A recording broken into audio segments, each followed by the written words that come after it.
निर्गुण के इतने करीब है। ये सगुन निर्गुण क्या है भाई? और इसका हमसे क्या लेना देना? हम तो यहाँ कथा सुनने आए हैं। अरे कथा गाने सुनने से कौन मना कर रहा है? हम तो से टुकड़ा कह रहे थे कि जिस भक्त ने जीवन भर खुद को सगुन से जोड़ा हो, यदि अंत में उसे पता चले कि सगुन में ही निर्गुण छिपा है, तो इसमें क्या गलत है? अरे भाई कुछ गलत नहीं है, लेकिन हम लोग तो यहाँ कथा सुनने आए हैं, क्यों भाई? हाँ। अरे भैया हमारी बात सुन तो लो, क्या बुलाइए जानने में है? देखो, सगुन और निर्गुण नाम में ही अर्थ छिपा है। सगुन माने वो जो गुण सहित हो, जिसे हम आकार देते हो, समझे? अरे भाई अब तो कथा गा के सुनाइए, क्यों भाई? हाँ। ठीक है, चलो।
विद्रोही मीरा था। उस मीरा के काल का जिसमें वो जन्मी और पली बड़ी, और अंत में उस विष की मीरा था जिसने भैया हंस के विष पिया। क्या बात कर रहे? जिसने समूचे समाज को हिला कर रख दिया। ये सब तो हमें पता है, तुम लोग गा के सुनाओ। हाँ, सुनो कथा पुरानी, सुनो जी सुनो कथा पुरानी, सुनो कथा पुरानी, सुनो कथा पुरानी, सुनो जी सुनो कथा पुरानी, सुनो कथा पुरानी, भूमि की जो हर पति नाम में दिलसा थामे वाला।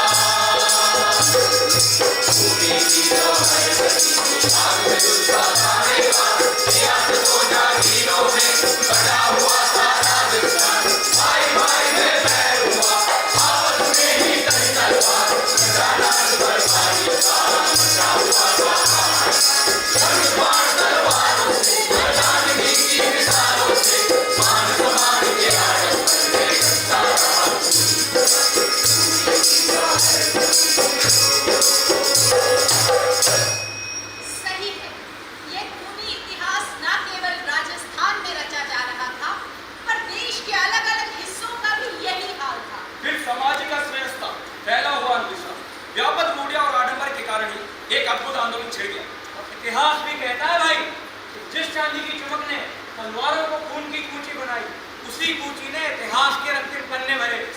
भैया इसी इतिहास के प्रकार में भक्ति आंदोलन जन्मा, पनपा और फैला। परिवारों के पुरुष, चाहे वो राज घराने के हो या आम परिवार हो, सब के सब बेचारे प्राणों की आहुति दे रहे थे।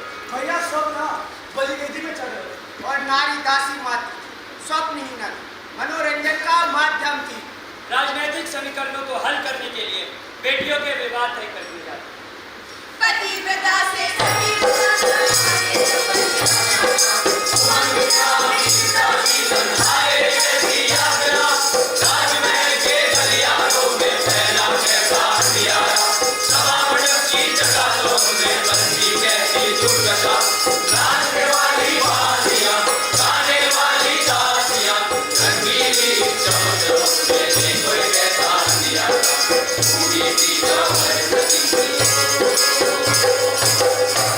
और फिर क्या हुआ?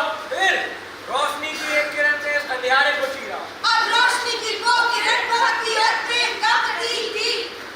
सुनो कथा पुरानी, सुनो जी सुनो कथा पुरानी, सुनो कथा पुरानी, सुनो कथा पुरानी, सुनो जी सुनो कथा पुरानी।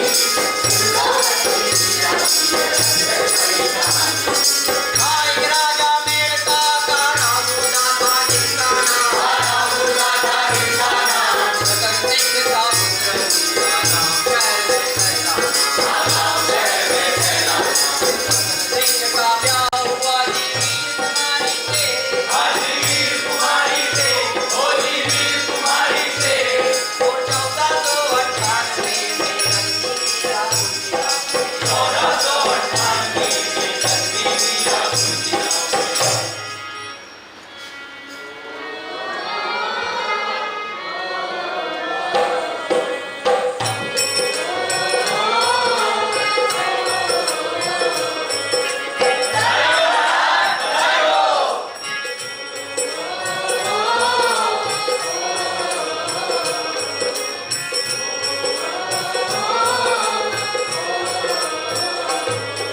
अरे देखो तो इसके नए नक्श कितने सुंदर हैं। अरे माँ देखो ना, ये तो अभी से खिलखिला रही है। अरे ध्यान से नजर न लगे हमारी राजकुमारी को, साक्षात लक्ष्मी पधारी है।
आहा, कितना सुंदर विचार है। इलल्ली हमारे घर पधारी।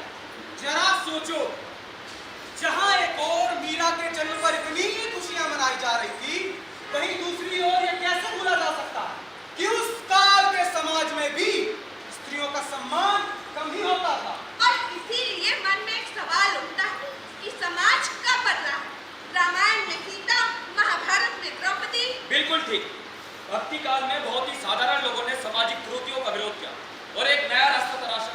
उस रास्ते पर चलने के लिए अपनी आवाज उठाई। हाँ भाई, लेकिन ये मानना चाहिए, हर परिवार, हर माता पिता क्रूर नहीं थे। ऐसे भी कई परिवार हैं जो अपनी लड़कियों को मानते हैं, उन्हें लाड़ से पढ़ते हैं और उन्हें आगे बढ़ने के लिए प्रेरित करते हैं। और ऐसे ही माता पिता मीरा के भी थे। और इसीलिए कहा जाता है कि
के साथ खेलते खेलते शस्त्र ज्ञान में भी निपुण हो गई है। गुड़िया, गुड़िया, तुम तो बहुत गुणी हो गई बच्ची, बहुत गुणी। गुण? ये गुण क्या होता है दादाजी? एक योद्धा को शस्त्र ज्ञान के साथ साथ वेदों और पुराणों का ज्ञान भी होना चाहिए। अच्छा। गुणों को समझने के लिए हम देवी देवताओं के स्वरूप को मार्गदर्शक मानते हैं। अच्छा। सत्य, रजस, तमस, ये सभी गुण देवी देवताओं के स्वरूप में विद्यमान होते हैं। अब तो भगवान चतुर्मुख को ही देखो।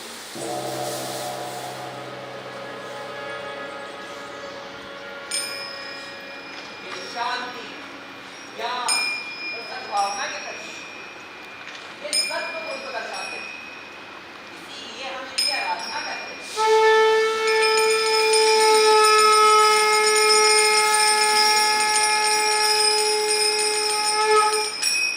प्रभु, मेरे दादाजी कहते हैं मैं सबसे बहादुर हूँ।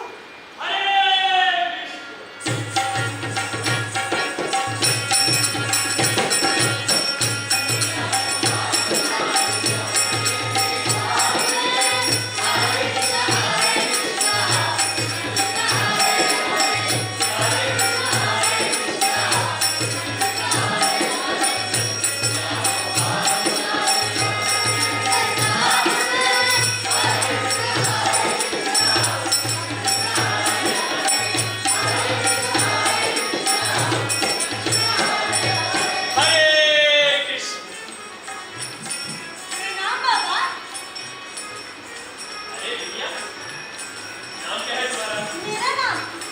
मेरा नाम तो मीरा है। ये आपके हाथ में क्या है बाबा? ये गिरिधर गोपाल जी की। बहुत सुंदर है।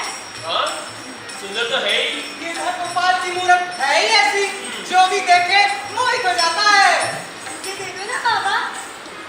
नहीं बिटिया, मैं ये मूर्त तुझे नहीं दे सकता हूँ। अरे बाबा, चिंता मत करिए, बदले में आप मेरी गुड़िया रख लेना। देखो बिटिया, उस गुड़िया में और इस मूर्त में बहुत अंतर है। क्या अंतर है बाबा? आपके वाली मूर्त मेरी गुड़िया से ज्यादा सुंदर है। दे दीजिए ना बाबा। नहीं बिटिया, मैं नहीं दे सकता हूँ। दे दीजिए ना बाबा। बिटिया मैं कहा ना बहुत अंतर है। दे दीजिए ना बाबा। अरे, दे दीजिए ना बाबा। अरे, अरे, बाबा, दे दीजिए ना बाबा। बाबा, अरे, मीरा, बाबा, बाबा, मूरत, मीरा, मूरत, मीरा। मूरत।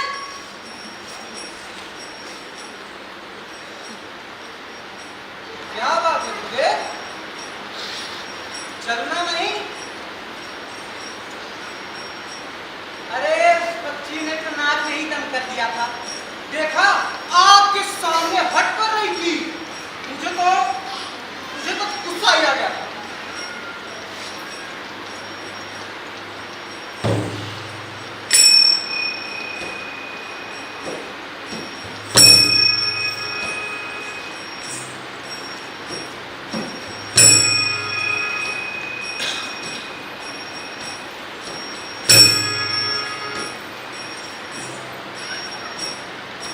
बोला था उसका मन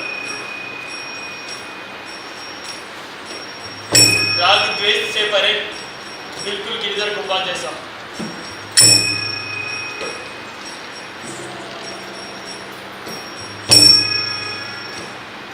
मेरा मन विचलित है। हम ये कठोर थे। कठोर? अभी भी आपको हम ही कठोर दिख रहे हैं। अरे उसको देखा नहीं कैसे खिसिला रही थी? बाबा मुराद, मुराद, बाबा। क्या बात?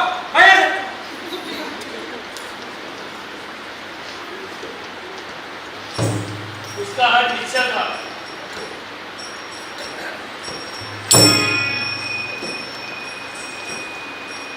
वहाँ के कान्हा की सूरत थी कि एक झलक में उस प्यारी बच्ची की क्या गलती? हाँ? क्या बात है गुरुदेव? आपके मन में उस बच्ची को लेकर बड़ा मजा आता है। कहीं आप ये मूर्त उस बच्ची को हाँ, बिल्कुल। उस अबोध को चोट पहुंचाकर हम सुखी रहेंगे कैसे? जाओ, जाके उस बिटिया को बुलाओ। हाँ, नहीं तो जा रहे, जा रहे।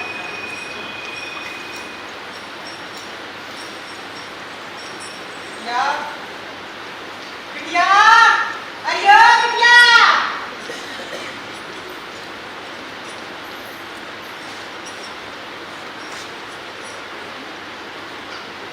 देखो बिटिया, अब क्यों आया बाबा? मेरा मन बदल चुका है। परंतु पहले तो आप इनकार कर रहे थे। हाँ, लेकिन मुझे लगता है इस मुहूर्त की जरूरत मुझसे ज्यादा तुम्हें ही है। क्या सच में मुझे देने आए हैं बाबा? हाँ। लो।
जिसने पूरी मानवता को अपनी छाया दी, अपने आलिंगन के घेरे में बांध लिया।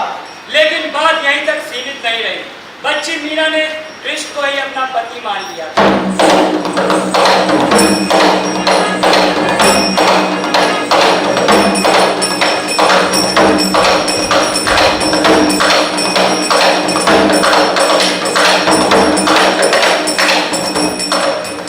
क्या मीरा, पूरा दिन उसी मूरत को निहारती रहती हूँ। माँ देखो तो सही, कितनी प्यारी मूर्त है। ये तो बहुत है।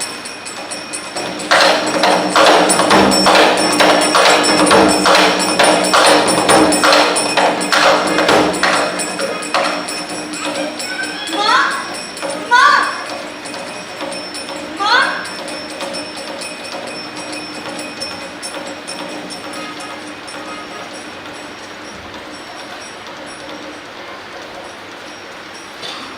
माँ देखो तो सही, कितना सुंदर राजकुमार है माँ। अरे मेरी बिटिया, ये राजकुमार नहीं, ये तो दूल्हा है। दूल्हा? हाँ, दूल्हा। मेरा दूल्हा कहाँ है माँ? तेरा दूल्हा। बताओ ना माँ, मेरा दूल्हा कहाँ है? ये जो इतनी सुंदर मूरत बनकर निहारती है ना, वही है तेरा दूल्हा। इसी से होगा तेरा प्यार। हाँ, यही तो है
मेरे गिरधर तो मेरे रोम रोम में बसे हैं। वो तो संसार के हर कण में है। तुम मुझे किस ससुराल ले चलोगी? और जैसे जैसे वक्त बीतता गया, मीरा का सयानापन और बढ़ने लगा और बसिया का रंग वो तो मीरा पे चढ़ता ही गया। यदि कोई सामान्य बच्ची होती तो अपने सयानेपन में उस मौन मूरत को भूल चुकी होती। लेकिन ये तो मीरा थी, उसके रग रग में ब्रजबसिया का रंग बस चुका था। जब देखो सावरी सूरत को निहारती, उसी मोहिनी मूरत में खो जाती। जो भी काम करने लगती, उसकी एक झलक पाकर सब भूल जाती। मानो उसकी रूह में अटक गई।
समझो बात को। समीकरणों के ताने बाने में अद्भुत राजघराने बनते हैं। जी महाराज। राज परिवार के संबंध बनते हैं। जी महाराज। राजाओं के रजवाड़े बढ़ते हैं। जी महाराज। मेरी बच्ची, गिरधर तो तेरे हैं ही, वो भला कहाँ तुझे छोड़कर कहीं जा रहे हैं, और उन्हें छोड़ने के लिए तो तुझसे कोई कह ही नहीं रहा है। ये तो समाज की रीत है मेरी बिटिया कि बेटी का ब्याह होगा, उसकी विदाई होगी, उसे ससुराल जाना होगा।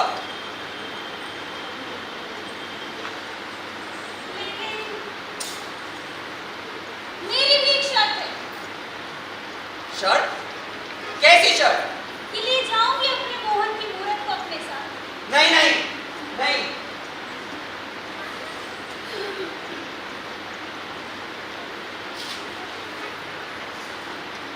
अरे हाँ रे बिटिया हाँ, ले जाना अपने गिरधर को अपने साथ। सच?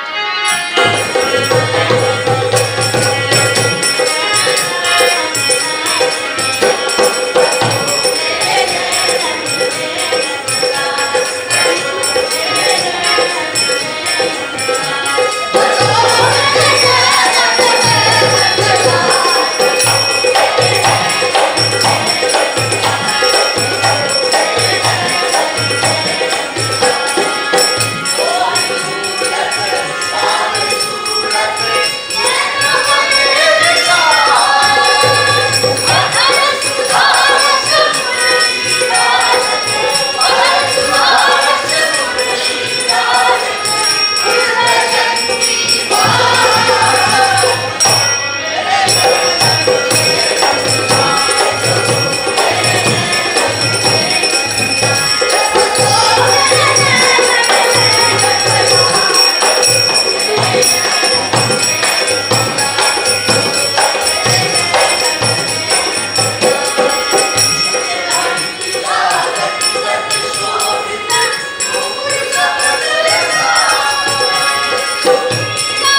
मीरा,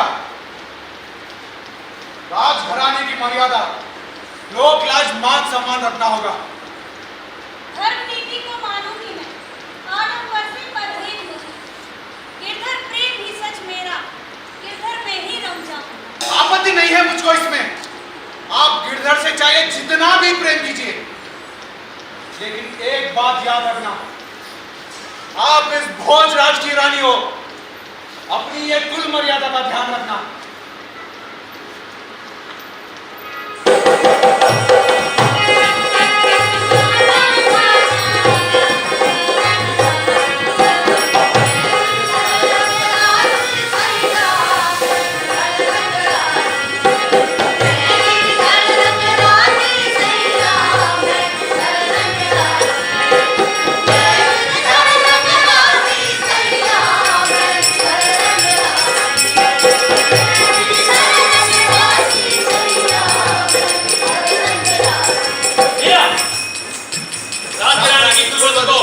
ये लाज जाना शोभा नहीं देता।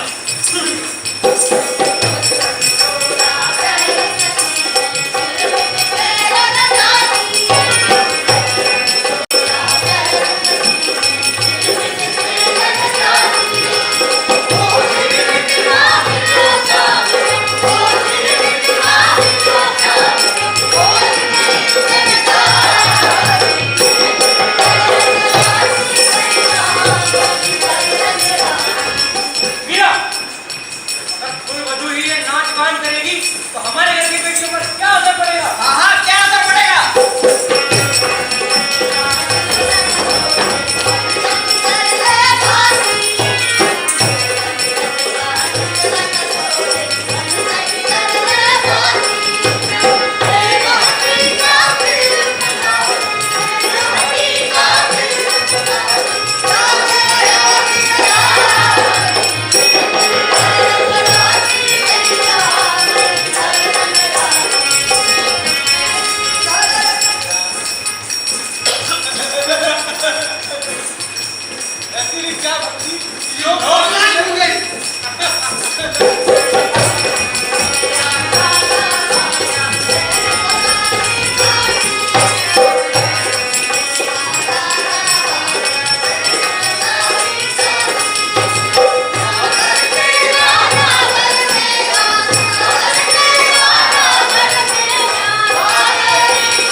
इतिहास कहता है कि 1525 से 26 के युद्ध में मीरा के पति युवराज भोजराज की मृत्यु हो गई। और जब 1529 में उनके ससुर मेवाड़ नरेश राणा संग्राम सिंह का देहांत हुआ तो उनके कनिष्ठ पुत्र विक्रमाजीत सिंह ने गद्दी संभाली।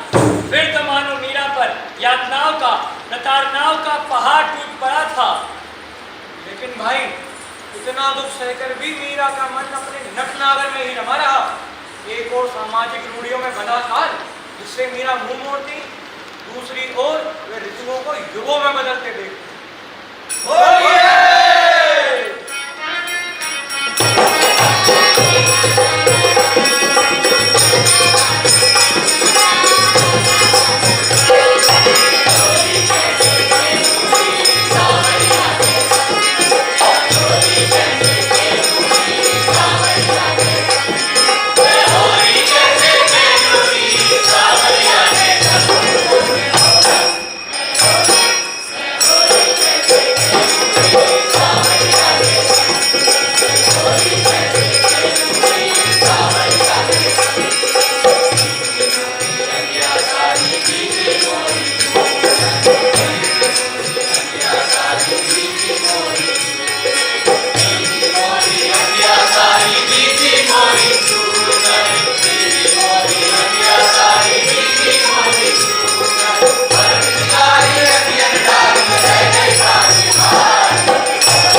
खुदा,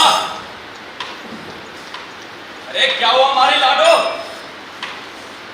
भाई साहब, अरे इकलौती बहन को किसने परेशान किया?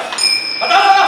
क्या बताऊं भाई साहब, भाभी मारी बिगड़ गई है, भक्ति पैर में पड़ गई है, राजघराने की मर्यादा भी लांघ गई है, पत्नी बांध लिए हैं और थिरक थिरक कर नाच रही है, उनकी बीत भी भूल गई है। माँ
कभी सांप, कभी जहर, कभी कांटों की सेज, यही सब मीरा को सौगात में मिला। लेकिन हर प्रकार के आक्रोश को, हर प्रकार की निंदा को पार करते करते मीरा भक्ति की एक अद्भुत ऊंचाई पर पहुंची। मीरा को समझ आ गया था, अगर राज परिवार ही उसकी भक्ति को नहीं समझता तो यहाँ रुकना बेकार है। और अपने गिरधर को पाने के अटूट विश्वास में मीरा ने मेवाड़ छोड़ने का निर्णय लिया। निर्णय कठिन था, लेकिन कठिनाई का सामना उसने जीवन भर किया ही था। ससुराल छोड़ तब मीरा अपने मायके मेड़ता वापस पहुंची। वहां उसका स्वागत तो हुआ, लेकिन फिर से वैचारिक मतभेदों ने उसका पीछा नहीं छोड़ा। माने ये क्या जाने, आडंबर का चोला ओढ़े, दम में जीवन जाए, तीर्थ यात्रा करके लौटे, क्या पाया बदलाए, कट्टरता की आग फैलाए, ऐसा कैसा धर्म कहा, रूप में बदले अरूप को जाने, ज्ञान की ज्योति, भक्ति की ज्योति, प्रेम की ज्योति तब पहचाने, प्रेम की ज्योति तब पहचाने, प्रेम की ज्योति तब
गोसाई महाराज का आश्रम यही है, कहिए।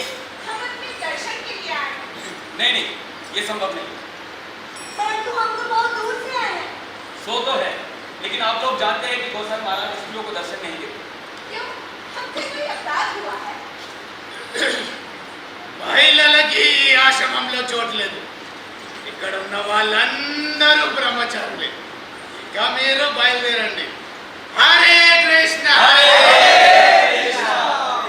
दरअसल बात यह है कि हमारे गोसाई महाराज स्त्रियों को दर्शन नहीं देते। स्त्रियों का आश्रम में आना वर्जित है। हमसे ना सही, हमारी बाइसा से तो मिल ले। बाइसा? मीरा बाइसा। जाइए, आप गोसाई जी से पूछिए, क्या वृंदावन में कृष्ण के अलावा कोई पुरुष हो सकता है क्या? पुरुष तो केवल एक है और वो है कृष्ण। बाकी सब तो गोपी भाव से उनकी भक्ति करते हैं। मैं तो केवल एक पुरुष को मानती हूँ। जाइए, नदिक उनसे पूछिए, और कितने पुरुषों को मानते हैं? क्षमा चाहता हूँ, महाराज,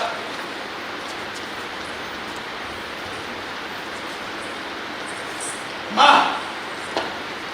మీరు వెళ్ళకండి. మా తప్పుని మేము తెలుసుకున్నాం. మమ్మల్ని క్షమించండి. महाराज ये कह रहे हैं कि हमसे बहुत बड़ी गलती हो गई, हमें क्षमा कीजिए।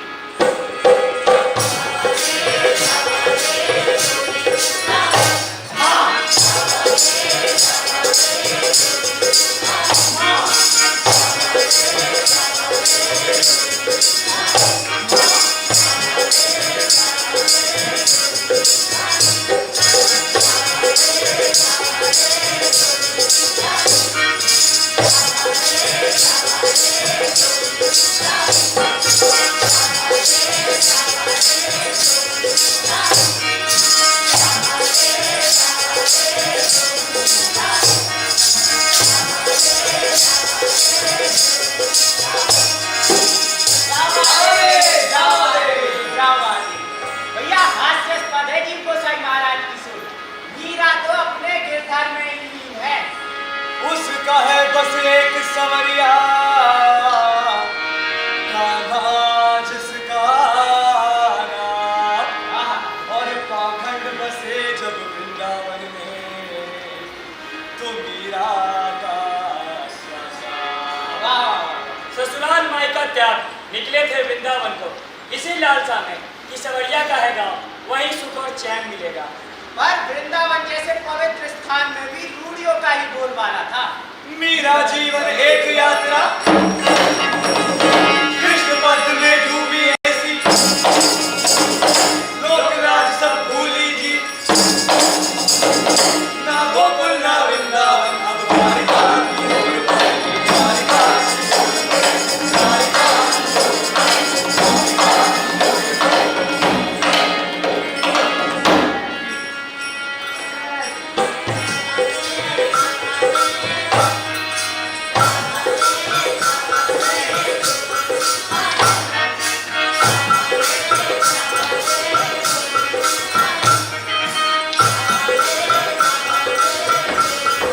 इतिहास कहता है कि 1540 में चित्तौड़ की बात हो, राणा साना के सबसे छोटे पुत्र और मीरा के देवर उदय सिंह के हाथ में। तब तक मीरा घूमते घूमते वृंदावन छोड़ द्वारका पहुंच चुकी थी। राजघराने में जन्मी इस राजकुमारी ने सब सुख सुविधाएं त्यागी और आम लोग का हिस्सा बनी। न लोकलाज से कोई लेना देना था, न ऊंच नीच को मानती, खुद को भी तो दासी मानती थी, दासी गिरधर नागर। और थी वो ऐसी दासी जिसने सामाजिक रूढ़ियों का विरोध किया, अंधविश्वास को मानने से इनकार किया और हर संघर्ष का सामना करते हुए भक्ति की एक अभूतपूर्व राह तराशी, और इसी राह ने मीरा को अपनी मंजिल तक, अपने गिरधर तक पहुंचाया। मीरा की गाथा गांव-गांव और शहर में फैल चुकी थी। जब धीरे धीरे लोगों ने मीरा की भक्ति देखी, जानी और पहचानी, सभी की सोच के प्रति बदलने लगी। अंत में लोगों को एहसास हुआ मीरा के प्रति प्रेम जागा। अनगिनत अन्याय करने के बाद अब लोगों की राय मीरा के लिए बदल रही थी। अब सोच रही थी जनता, लोगों के इतने अन्याय के बाद क्या मीरा उन्हें माफ करेगी? और राज परिवार में भी यही बात चल रही थी कि क्या मीरा उन्हें माफ करेगी। जब धीरे धीरे राजा और प्रजा को यह महसूस हुआ कि बाईसा को वापस ले आना चाहिए, तो कहते हैं कि मेवाड़ और मेड़ता के 3 ब्राह्मणों को बाईसा को लेने भेजा गया। और आपको पता है, हम 3 ब्राह्मण उन 3 ब्राह्मणों के वंशज हैं। हम चतुर्वेदी, 4 वेदों के ज्ञाता। हम त्रिवेदी, 3 वेदों के ज्ञाता। हम द्विवेदी, 2 वेदों के ज्ञाता। अरे इनको तो मैं जानता हूँ। मैं भी। हमारे पुत्रों को भेजा गया था ताकि मीरा बाईसा को वापस ले आया जाए।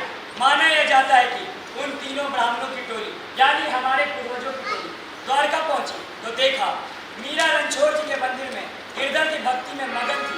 उन्हें कुछ और दिखाई नहीं दे रहा था।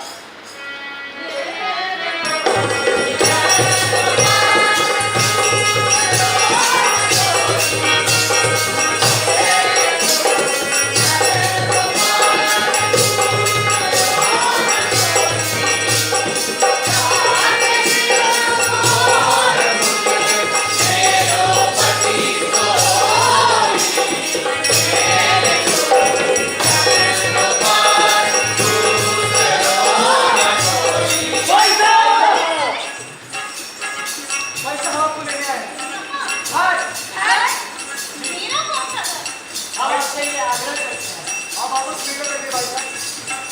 महाराज साहब की अनुरोध सब आपको याद कर रहे हैं। मेरा तो अब एक ही बात है, जहाँ मेरे गिरधर वहाँ मैं।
अन्यायों की नींव हिलाई बिना त्याग बिना त्याग, विलक्षण है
लोग यहाँ पे आए उसके लिए बहुत बहुत धन्यवाद।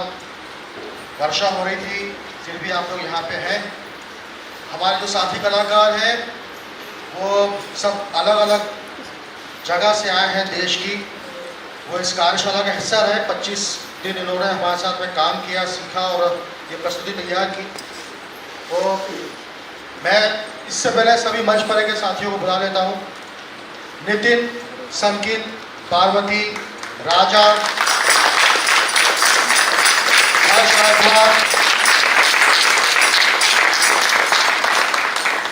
हर्ष राठौर आइए, विशु, मेरे जितने भी बैकस्टेज के साथी सब लोग आ जाइए मंच पे प्लीज। राजा, अमीशा, निखिल और ये हमारे वो साथी हैं जिनके बिना ये वर्कशॉप अधूरी हो ही नहीं सकती थी। बहुत संभाला इन लोगों ने पूरी वर्कशॉप को। मैं नाटक के निर्देशक श्री कन्हैयालाल कैथवास जी को बुलाना चाहता हूँ।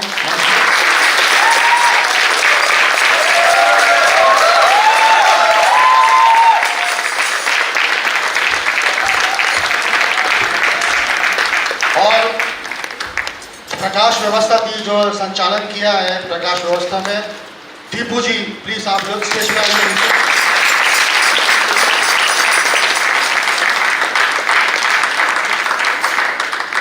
और हम हमेशा एलबीटी परिवार के शुक्रगुजार रहेंगे जो हमेशा हमारे साथ में खड़े रहते हैं। मैं नीलू भाभी को भी यहाँ पे बुलाना चाहूँगा। नीलू भाभी प्लीज मंच पे आई हैं।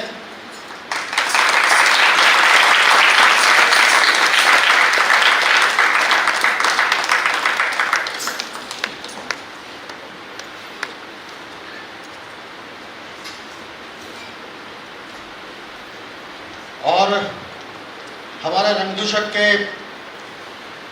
साथी, पूर्व साथी और मध्य प्रदेश नाट्य विद्यालय के नए निदेशक श्री संजय श्रीवास्तव जी से मैं अनुरोध करूँगा मंच पे आए प्लीज।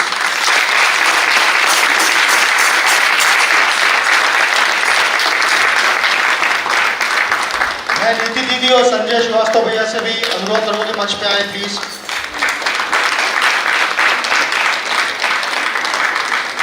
और हमारे सबसे वरिष्ठतम अभिनेता गुरु समान श्री उदय शाहने जी से मैं बोलूँगा वो मंच पे आए।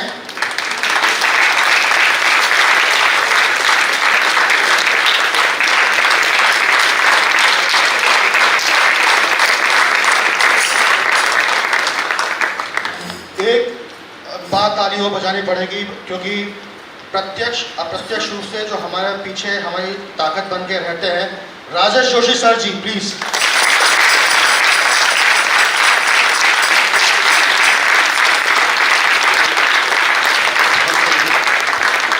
राम प्रकाश त्रिपाठी सर आप भी प्लीज आए मंच पे।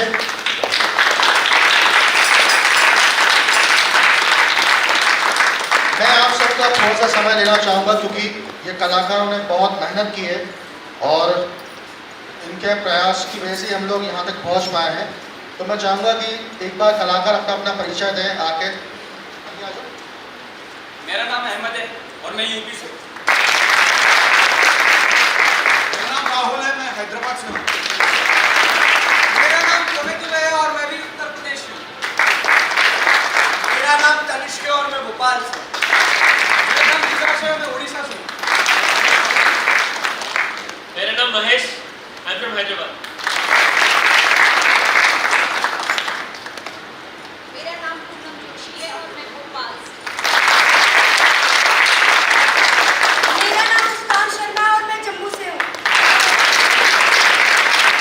मेरा नाम रजनी दुबे, मैं सागर से हूँ। मेरा नाम वीर है, मैं इलाहाबाद से। मेरा नाम प्रीति है और मैं भोपाल से।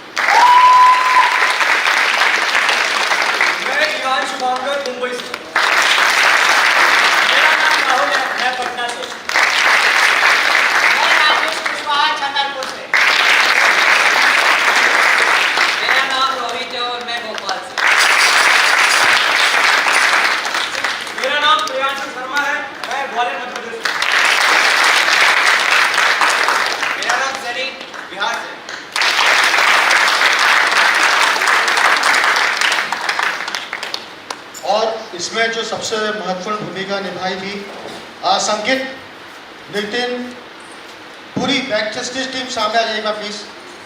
सब लोग आइए, सामने आइए, सब लोग आइए। नितिन, रोहित, सब लोग आए। अनिशा, सैफ, हाँ वो लाइव पे हैं। इन लोगों के बिना ये कार्यशाला अधूरी थी।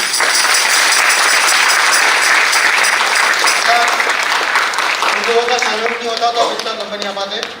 और राकेश नामदेव जी को बुलाना चाहूँगा जिन्होंने इस नाटक की कॉस्ट्यूम को सिला है।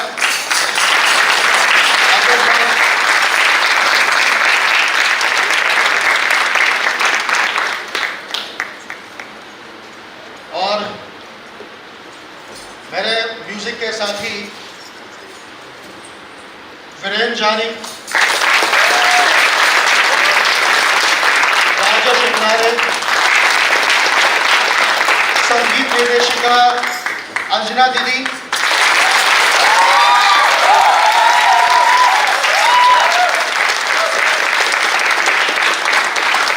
और उनके सहायक थी सावित्री।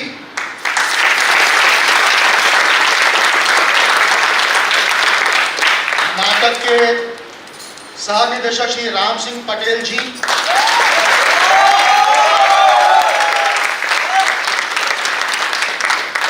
और नाटक के निदेशक श्री कन्हैयालाल मेहतवास।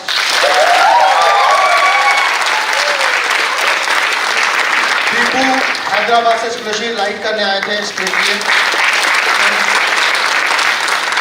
और मैं चाहूँगा कि राजेश सर कुछ बोले सर इस वर्कशॉप के बारे में, थोड़ा सा आपको कैसा था?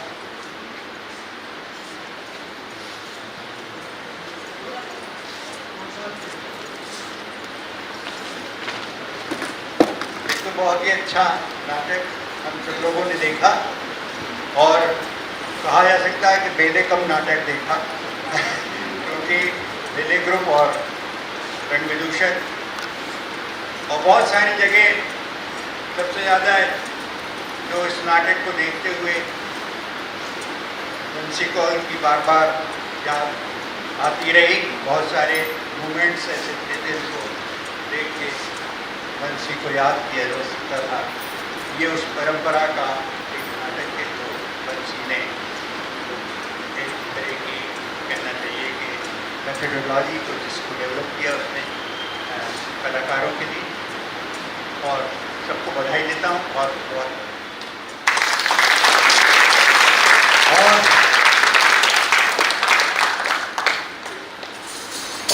मैं चाहूँगा कि उदय दादा इसका समापन। देखिए एक तो नाटक शुरू होने के पहले कोई भाषण सुनना नहीं चाहता और माइक लेके आदमी खड़ा होता है तो बहुत गुस्सा आता है।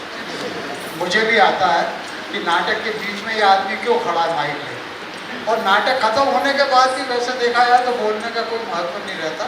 आप लोग आए इसके लिए बहुत बहुत धन्यवाद। और हमारे दूसरे लोगों ने और जो हमें रिस्पांस मिला बाहर से लोगों का कि हैदराबाद से भी लड़के आए, यहाँ से भी लड़के आए, और सब लोगों ने यहाँ पे रह के और शायद कुछ सीखा होगा, ऐसा मेरा पूरा विश्वास है। क्योंकि सिखाने की प्रक्रिया में मैं तो शामिल नहीं था क्योंकि मैं खुद सीख रहा हूँ अभी, तो मैं नहीं सिखा पाया इनको कुछ, और मैं अभी उसी प्रक्रिया में शामिल हूँ। तो आप लोगों का बहुत बहुत धन्यवाद, और भविष्य में भी आप लोग ऐसा ही हमारा साथ देंगे ऐसी मुझे उम्मीद है। और सबसे आखिर में मैं एक व्यक्ति का नाम लेना चाहता हूँ जो सबका नाम ये है,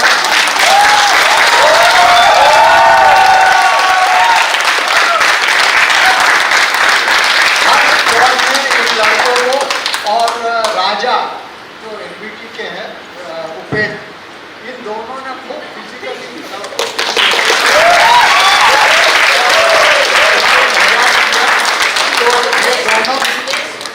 विमलेश, एक और विमलेश है, वो विमलेश वहाँ से इन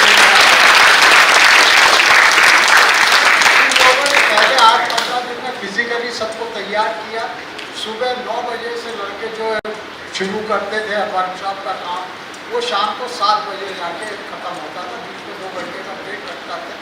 तो लड़कों ने भी अपने आप में बहुत मेहनत की और जो दिखाता है कि वो थिएटर में सही में कुछ करना चाहते हैं। और मैं सबको अपने उम्र का लिहाज देते हुए सबको आशीर्वाद देता हूँ और सबको शुभकामनाएं देता हूँ कि भविष्य में खूब अच्छा काम करें और करते रहें लगातार। Thank you.